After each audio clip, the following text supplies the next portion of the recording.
Have you ever wondered what happened to Flight TWA 800?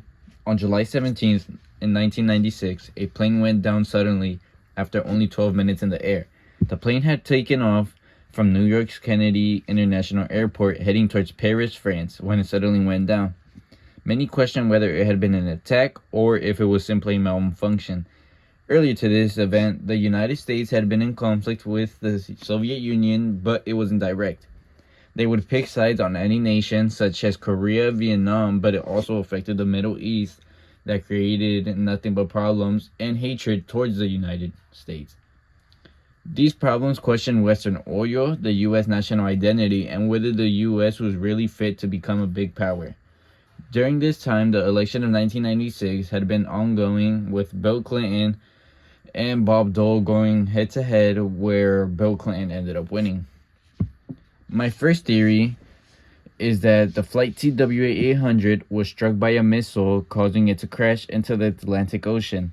This attack could have been a terrorist attack upon the United States, as the U.S. had ongoing conflicts within the Middle East, causing many speculations as it had been following after the Cold War. My second theory is that there had been some type of problem within the center wing tank, causing the explosion resulting in the plane's crash. It had been a wiring issue that could have caused a spark and caused the center wing tank to catch fire and ultimately just explode. Flight report from NTSB.gov, it states fire damage was observed in specific areas such as the center wing tank and even the floor beams.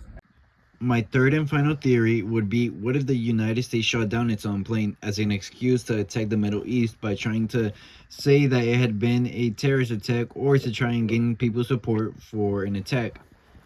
The most likely explanation would be that the United States government might have exploded the plane themselves, but want to cover it up or maybe even divide up the United States. I believe this because there hadn't been any direct contact, so residents would speculate it could be terrorism, when in reality it might have been the United States itself, just trying to gain people's passion for the nation or nationalism to go to war. The first reason would be due to more educated people within the United States. It had been harder than ever to get people to sign up for a useless war, as many describe the Vietnam War as. As known, hundreds of thousands of students, maybe even millions, protested against these wars, but if many saw their own nation being under attack, it would easily get people to go for war rather than against. Another reason would be for the oil, as the United States had been targeting oil-rich nations within the Middle East.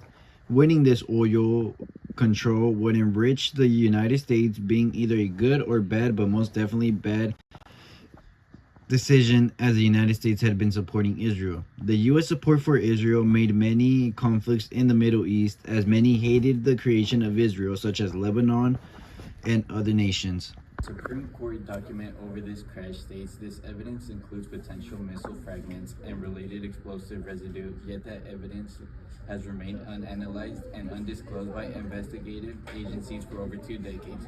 This is important because if you were to still have more pieces of evidence for a conclusion, why try to hide those pieces by not testing them?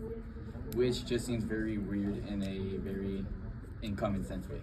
The least likely explanation would be the airplane was actually struck by a missile because Iraq was simply banned from developing missiles that could travel more than 150 kilometers, 93.2 miles, therefore ruling out Iraq.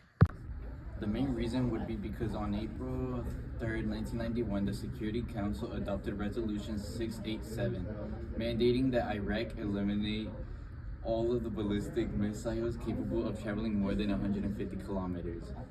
The second reason would be, why would Iraq bother to challenge the U.S. knowing they would have a greater advantage in artillery, so it would be pointless to even try to get an attack with nearly no defense. Now I believe all sides theories have great evidence behind it, but it only truly depends on which has the most evidence, and as a week-long researcher, I come to conclude that there in fact had been an attack on the U.S., but I ponder why the U.S. would even take their own innocent citizen lives for nothing in return, only to just conclude an explosion within the tank. Thank you.